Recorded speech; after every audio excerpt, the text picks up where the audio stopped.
The studio lights flared as the national debate show kicked off. Live on primetime television. A sleek digital banner rolled across the bottom of the screen. America Speaks, A Nation Divided. The set was perfectly polished of bright spotlights, red, white and blue backdrops, and a split-screen format showing both panelists. Former President Donald Trump sat confidently at one end of the panel in his trademark blue suit and red tie, smirking with folded arms. His presence alone carried a gravity, one that seemed to overshadow the room until Congresswoman Jasmine Crockett appeared. Dressed sharply in a tailored navy suit, Jasmine adjusted her mic with calm precision. Her eyes scanned the room, and not with fear, but with laser-sharp focus. She knew what she was walking into, a battle of narratives, one soaked in emotion and distortion. The moderator welcomed viewers to the most anticipated confrontation of the year, introducing both figures with formality. Before the moderator could finish the opening question,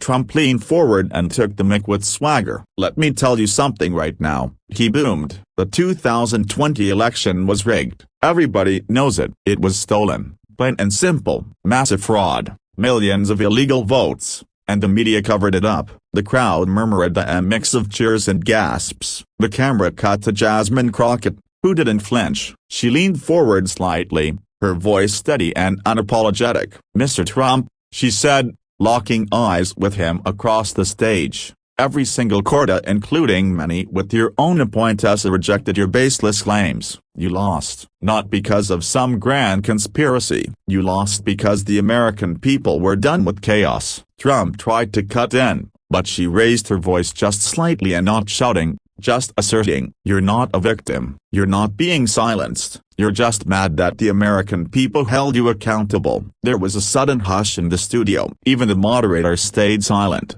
sensing the gravity of the moment. The audience's murmurs turned into applause. Crockett's words didn't just land, they struck. Trump blinked, clearly not expecting a challenge that direct, that informed, and that fearless. The energy in the room had shifted, and everyone watching could feel it.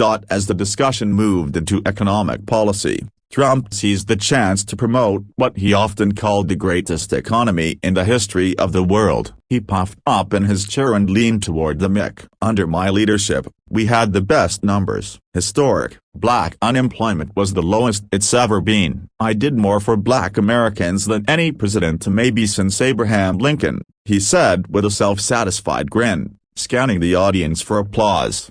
Some in the crowd clapped politely, but many looked skeptical. Jasmine Crockett didn't hesitate. She reached down, pulled out a crisp folder, and opened it with practiced ease. She held up a printed Carta employment trends from 2009 to 2020. "Mr. Trump, let's talk facts," she said calmly but firmly. "Black unemployment was already on a steady decline before you took office. That trend began under President Obama after he inherited a near-collapse economy from a Republican administration. You didn't build that progressive, you inherited it." She flipped the page. "And those tax cuts you're so proud of?" The Tax Cuts and Jobs Act handed permanent benefits to corporations and billionaires while leaving working-class families with scraps. Median Black household income barely moved under your policies, and the wealth gap, it got worse. Trump leaned in, visibly irritated. "That's not true. Everyone benefited. Wages were up," Crockett responded without missing a beat. "Wages were stagnant when adjusted for inflation. And let's talk about your track record on race. You constantly brag about numbers while ignoring the lived reality of millions of Black Americans who watched you demonize protesters,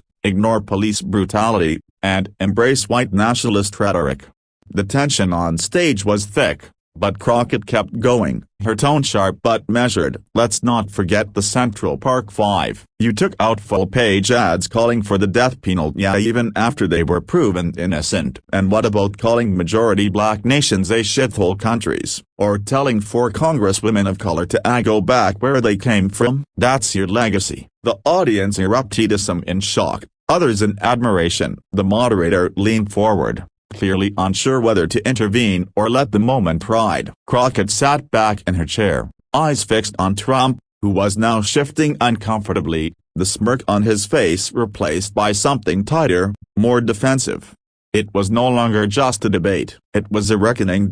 When the moderator shifted the conversation toward criminal justice reform, Trump leaned in, eager to regain control of the narrative. He spoke loudly and confidently, his voice echoing across the studio. "I passed the First Step Act, historic legislation. Obama talked about prison reform. I actually did it. I've done more for black communities in terms of justice than any Democrat ever has." Jasmine Crockett tilted her head slightly, the way someone does when they've heard enough. She took a breath and looked straight into the camera. "Let's clarify that for America," she began, her voice cool and deliberate. "The First Step Act was written by Democrats. You signed it because the pressure was too high to ignore. And even then, your Justice Department fought against many of the very reforms your administration claimed credit for." Trump shook his head, waving a dismissive hand. "You don't know what you're talking about." Crockett sat up straighter. "Oh, I know exactly what I'm talking about. You sat in the White House tweeting a law and order while Americans filled the streets begging for justice. You called protesters thugs. You deployed federal agents against peaceful citizens. And when George Floyd cried out for breath,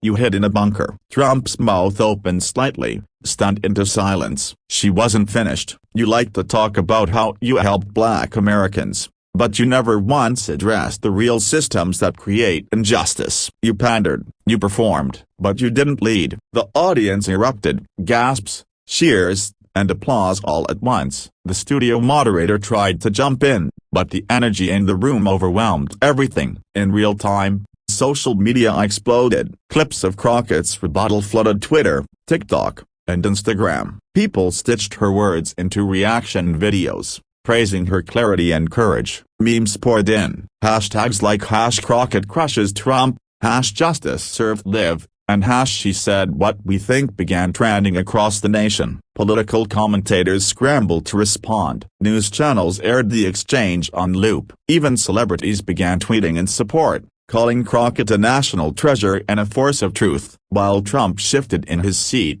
visibly rattled and searching for his next point, Jasmine Crockett calmly sipped from her water bottle, her eyes never leaving the camera. It was more than a viral moment, it was a cultural earthquake. Backstage after the debate, the atmosphere was electric. Staffers scrambled with headsets, reporters rushed toward the exit where Jasmine Crockett was expected to emerge, and camera crews repositioned, hoping to catch a raw reaction. But Crockett didn't come out flustered or exhausted as she walked with steady poise, her heels clicking confidently on the polished floor, as though nothing had surprised her. Journalists bombarded her with questions. "Congresswoman Crockett, did you plan to confront him that directly? Were you worried about backlash? Do you think you went too far?" She paused, turned to the cameras, and answered without hesitation. "It's not about me. It's about truth. It's about calling out lies when they're told, especially when they're being broadcast to millions of Americans. If we're too afraid to say what's real, we don't belong in leadership." Her staff gently pulled her along as more questions flew, but the tone of the media had already shifted. She wasn't just a participant, as she had become the moment. Meanwhile, in a quiet corner of the building, Donald Trump exited through a side hallway, surrounded by tight security and a silent entourage. The once boisterous former president avoided reporters altogether. No post-debate spin, no triumphant press statement, just a clenched jaw and narrowed eyes. Cable news anchors were already calling it one of the most devastating live political takedowns in recent memory. Political strategists debated how Crockett had managed to dismantle Trump's talking points so thoroughly without a single pause or stumble. Analysts pulled up her voting record, her courtroom past, her speeches in Congress. Donations to her re-election campaign surged within hours. Young voters, especially from Gen Z and millennials, posted videos saying they'd never felt so fired up watching a debate. One viral TikTok simply showed Crockett saying, "You didn't build that progressive, you inherited it," with the caption, "Say it louder for the people in the back." By the next morning, #Crockett 2028 was trending. Political blogs were already speculating, could she be a presidential contender in the near future? Was this the moment a new national voice was born? Jasmine Crockett didn't say much more after the debate. She simply posted a single sentence on her social media account: "The truth doesn't need a microphone, but sometimes it takes one to be heard." And across America, Millions of people heard her loud and clear,